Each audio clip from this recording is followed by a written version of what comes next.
In partnership with Singing Hills Memorial Park, welcome to Journey Home Radio, discussing the most important topics around life's most sacred goodbye. This is Journey Home Radio. Hello and welcome to Journey Home Radio, where farewell meets forever. I'm your host, Iris Wise, and today I'm joined by one of my fellow funeral professionals and former mentor of mine. His name is Robert Sena.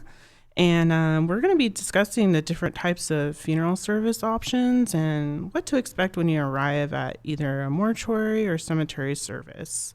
So I'm going to go ahead and let Robert explain how he got into this profession, talk a little bit about his background. Oh, thank you, Iris. Well, just as a little bit of my background. I was a Vietnam vet. I was in the Department of Defense in support of the war fighters, supporting them in Iraq, Afghanistan, Kuwait. I was an aircraft battle damage instructor, crew leader, supervisor, planner and estimator, and a logistics management specialist. I say this because getting into being what is called now a service director or funeral attendant, I was thinking there is no way I would be able to ever think of myself of doing a job like this. I did the Department of Defense for over 43 years. Wow. And the person I was working with, he retired before I did. His name's Rick. Oh. And he asked me he retired before I did. So just before I was going to retire a year before, he said, hey, would you be interested in doing a job as a funeral attendant? And I said, are you kidding me? Like I said, I was with the war fighters with this. I had to take teams overseas. We went probably all around the world. I went with teams to Philippines, Spain, Italy, Iraq. I mean, everywhere I would have to take a team, at least 40, 50 people to work on military aircraft as they got damaged, destroyed, went aboard aircraft carriers and talked to admirals and getting their missions ready. Anyways, so not about me. Yeah, but you were used to being in front of a lot of people and leading them and teaching them, correct? Yes, I was. I was used to that, but what he asked me to do, I was saying, oh, no way. So I went ahead and the reason I'm saying this is because you would think that job I had was exciting. Yes, very exciting, very exciting. Yeah. But the blessings that come along to be a funeral attendant and a service director, you cannot put a price on it. You cannot. I agree. Absolutely. I truly believe that this profession has taught me a lot about myself as a person and just giving back to our community and being a humanitarian. So thank you, Robert, for sharing that. So we're going to talk a little bit today, ladies and gentlemen that are listening and those of you tuning in, about what to expect. So the first thing that comes to my mind is, what do you expect when you first view your loved one for the first time? Because there's times where somebody passed unexpectedly or you haven't seen them in such a long time. Robert, why don't you share with us your experience on guiding those families to that first experience? Yes, as I had mentioned before, I thought I was just going to be in this profession maybe a year at the most. Now I'm going over 11 years. Wow. And then every time it becomes a blessing. And as Iris said, when they initially see their loved one, they see them and they expect probably a different vision. Sometimes that vision, they hadn't seen their loved ones in over a year. Maybe they lived in a different state. Their loved one passed away. And so when they want to come in, there's that initial shock that when they do see their loved one and they say, oh my gosh, they had changed so much. Are you sure this is my loved one? Right. That's how much difference there is. We even have a form that we have to have filled out to acknowledge that this is their loved one. Right. And sometimes they even say, why am I signing this paper? Why that? And sometimes they'll come in and they will be in so much denial. That is not my loved one. And they completely refuse. It gets really strange. And then on the other side of the coin, they have their loved ones, and they'll come. They say they look so much at peace, and they start crying, and they're just a different side of the story. Right. Yes. And kudos to our embalmers and morticians that are able to perform that magic, because sometimes they're given photos from like 20 years ago, which is not relevant. We always ask families to bring in a relatively recent photo, understanding that sometimes people, towards the end of their life, they might have been hospitalized, so things change, but we are able to try to do our best as far as displaying who that person was. And part of that too is, people like to bring in personal items of their loved one and placing jewelry and wanting to add things to the casket. So Robert, why don't you share a little bit about some of those experiences you've noticed that people like to bring in? Yes, people bring various items to the casket. I've had one service. They belonged to some organization, and they had this viewing, and people were coming and placing items in the casket. I mean, everything you could think of, liquor bottles. I mean, all kinds of paraphernalia, and it was like, how am I going to capture all this stuff? Because they have what they call a personal effects inventory. They try to say, okay, this is all the stuff that's going to be buried with your loved one, and we have to ensure that what's ever buried with their loved one, because you only get one chance. Right. Once it's buried and it goes under the ground, there is no going back unless you want to pay. Yeah. Retrieving those items. So there is a paper trail that we try to capture, and the various things that they put. Of course, to me, I could have a coin, maybe let's just say some coin that's probably from some other country, doesn't mean nothing to me. It looks really not the best shape, and there is some sentimental value to that family. Right. So I cannot say or make a judgment call what is very sentimental to the family and what is not. Right. So I have to capture it, as silly as it may be. I have to say, do you want this returned to you, or do you want it buried to your loved one? And that brings me back to a moment where I was doing a viewing with a family, and their loved one, he was a Pacific Islander, and he had very long hair. And he used to wear his hair tie around his wrist, and it was so much that you could see like the tan line. And even something as simple as that, we don't throw it away. We ask the family if they want it. And oddly enough, I remember the embalmer that handed it over to me, and she said, ask the family if they want this back. And it was just a black hair tie. In my opinion, it was just a black hair tie. When I went to show the family their loved one, they asked me, where's his hair tie? And luckily, but obviously we had it, and I gave it to them. They're like, this was just that. And to them, it was everything. I was like, that was the hair tie that he used to put his hair up. So something as simple as that, we take that seriously, and retrieving those items and giving them back to the family. So I just wanted to share that. Now, we're going to talk a little bit about what's the difference between a vigil and a viewing. That's typically when we have an awake. That's another term that people use when we open the casket for people to come and pay their respects. So I'll let Robert talk a little bit about that. A vigil. Well, I used to be a Catholic, so a vigil, raised up in the Catholic, you would have a vigil, and my family say, oh, we're going to go to the vigil tonight. And basically that consisted of the rosary, praying of the rosary. Now, you could Google the rosary and see how many different ways there is to say this rosary. But there's a reason there's so many beads on the rosary. There's so many reasons they pause doing the rosary. Sometimes the rosary, they can come and have the rosary, and they say the Father's going to come and do the rosary. It might be 10 minutes. And then you might have a father or a deacon that come and do the rosary. And before you know it, 45 minutes have transpired.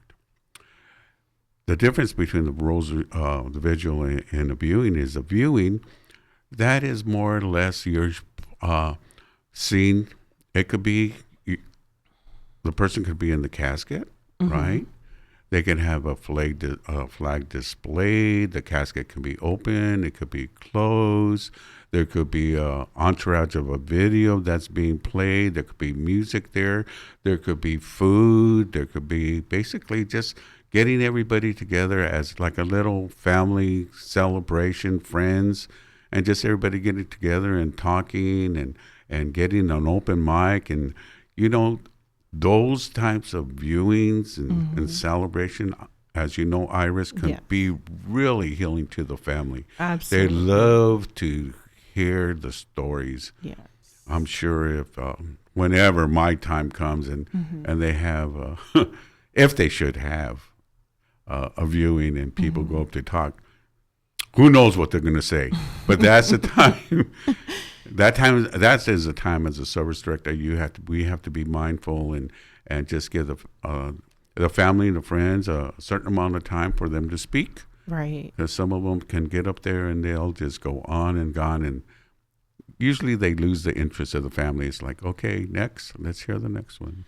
Yes, and something that I've shared with some of my families when they come in and they're asking me questions like, well, what do we do? And I always recommend have an order of service, because some of those, sometimes you only have like an hour, you can have up to 4 hours. There's people coming and going.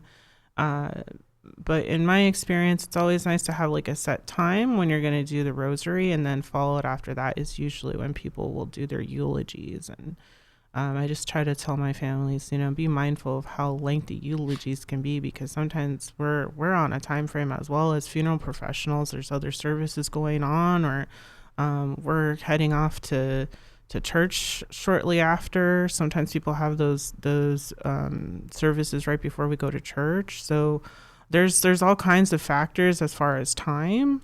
And another thing too that I just kind of wanted to bring up is, you know, talking about the types of flowers that you'd like to have at a service and how many, and incorporating that. And you can obviously bring those to the church and you can bring those to the service, but always communicate with your funeral professionals, because we are very much like wedding planners or any type of event planner. And we're always willing to accommodate, but you know, communicate with us as if we were also, you know, an event planner or a wedding planner. We need to have these timelines together. Wouldn't you agree, Robert? Oh, yes, I agree totally, Iris. And circling back to the order of service, that, believe me, that is very, very important. As sometimes there'll be what you would call a person or the director who's making all the announcements. So if I had a paper how the service is to go, I know what order it's supposed to take place. I will, as the announcer, will know the mistakes, not the visitors or not the guests. Right. But if I don't have an order of service, I'm just out there, as I told Iris a lot of times, just winging it, just doing that little side dance and just saying, okay, let's see, I'm going to try to make it happen. I'm maybe trying to guess, because a lot of times when I'm doing a service, I need to read the room. I need to understand what is it they want to do here. I can have a service that the family or the decedent was a Padre fan. And, you know, sometimes that arranger or family service counselor or the family said, can everybody dress up as a Padre fan? Surely that makes a complete difference. Right. Again, with the order of service, if you're going to do something what you think your loved one's going to want to do. Right. What do they expect? I mean, you almost got to read what they want done. A lot of times people, and it was my assumption too that you go to the funeral and you're just going to go there and cry and mope and weep and oh this, oh that, and just who wants to go there? Right. Who wants to visit there? Iris, you know that for sure. Yeah, some of our families they have huge celebrations of life, and there's a band playing music and laughing, and those are the kinds of services I enjoy witnessing, because it's more comfortable, more relaxed. And for those of you who are just tuning in, this is Journey Home Radio, and I'm your host, Iris Wise. If at any time you have any questions or would like to contact us, please feel free to visit our website at singinghillsmemorialpark.com, or you're welcome to give us a call at 619-444-3000. I'm here with Robert Sena, and he's a funeral professional. He has been a service director and funeral attendant for over 11 years, and we're talking about the different types of services from the mortuary and cemetery side, and we're going to talk a little bit about what is a committal and a graveside.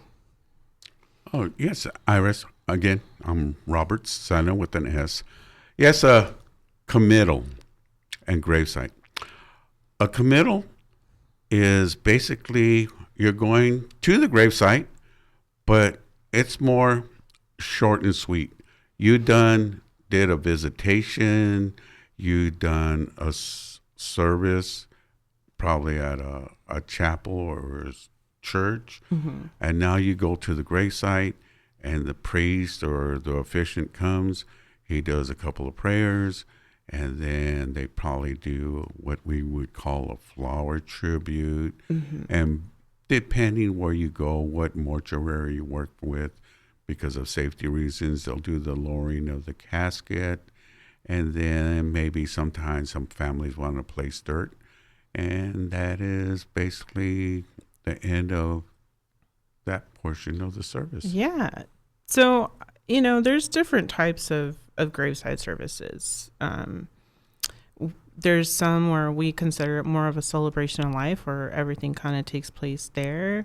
But again, as we were talking earlier about the importance of an order of service, if you choose to have a solely graveside service, it is important to keep track of time and be mindful of the weather and how to prepare for that.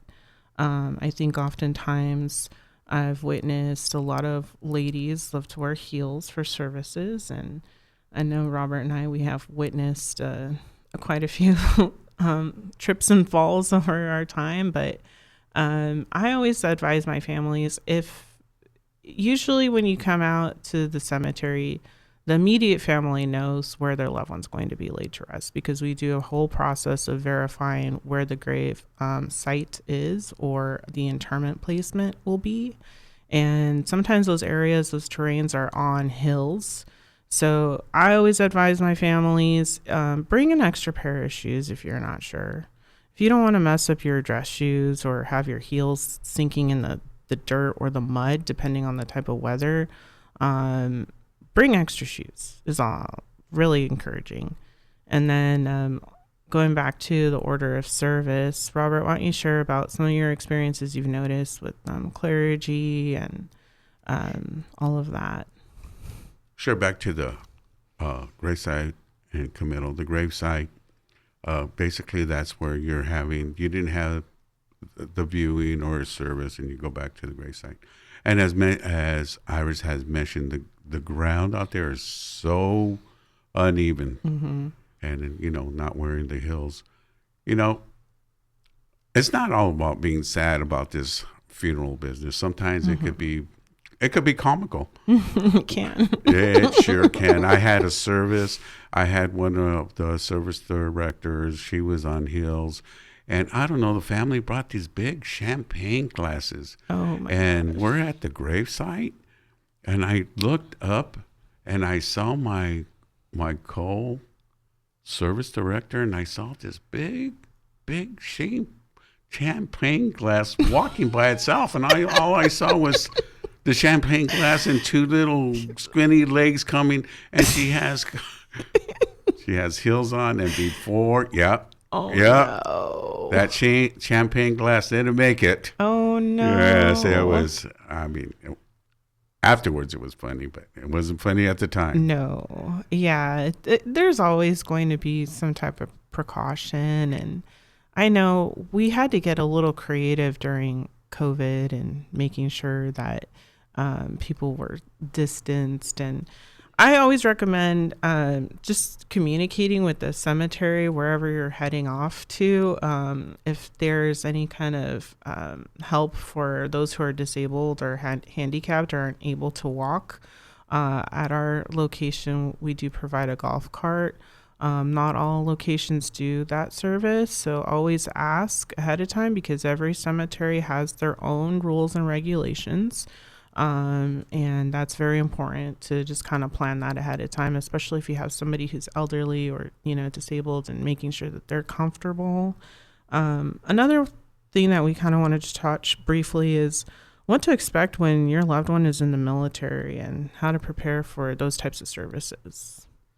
Yes, Iris, as I had mentioned, being ex-military, I could have the option of going to Miramar National Cemetery or wherever they have that national cemetery.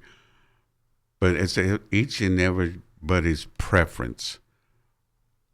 So if you have a member that's in the military, you can preferably have your funeral home arrange those services. Am I correct? Yes, Iris? yes. And that probably be the best way because there's death certificates has to be involved. There's some paperwork that Right. so that's going to save a lot of time and effort. That's not to say you cannot go and have your own military do it to yourself. Right. So typically when you have a veteran service at a gravesite that's not at a military national memorial park, there will be some type of honor guard, correct, Robert? Yes, most definitely. And it's very important that you follow the instructions that your director gives you because it's out of respect for your loved one and their service to our country. So if you have small children, I always tell my family, if you have small children, please keep an eye on them. And there's a protocol. Usually they'll do the folding of the flag, depending on their service. There'll be a gunfire or a bugler.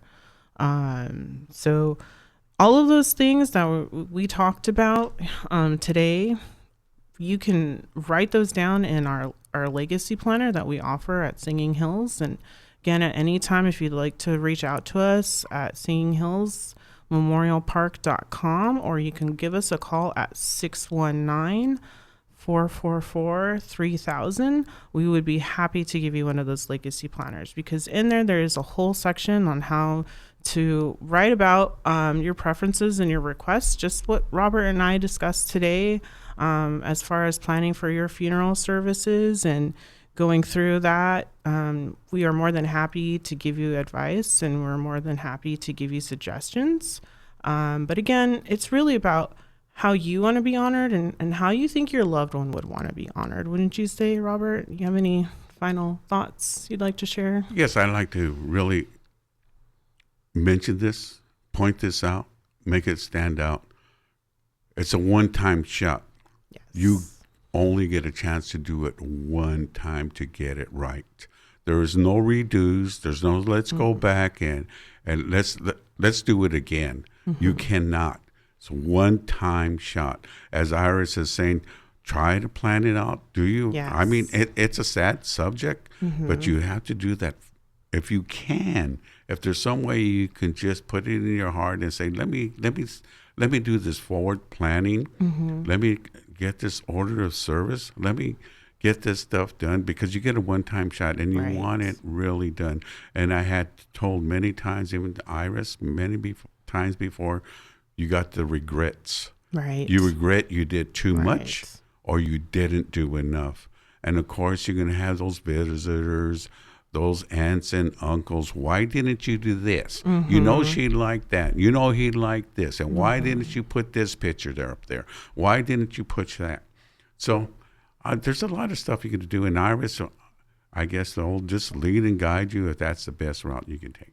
Thank you, Iris. Thank you, Robert, for joining us today. And again, everyone, please feel free to reach out to us at singinghillsmemorialpark.com, or you can give us a call at 619-444-3000. We would be happy to sit down and go over those arrangements. And Robert, thank you so much for joining us today and sharing your experience.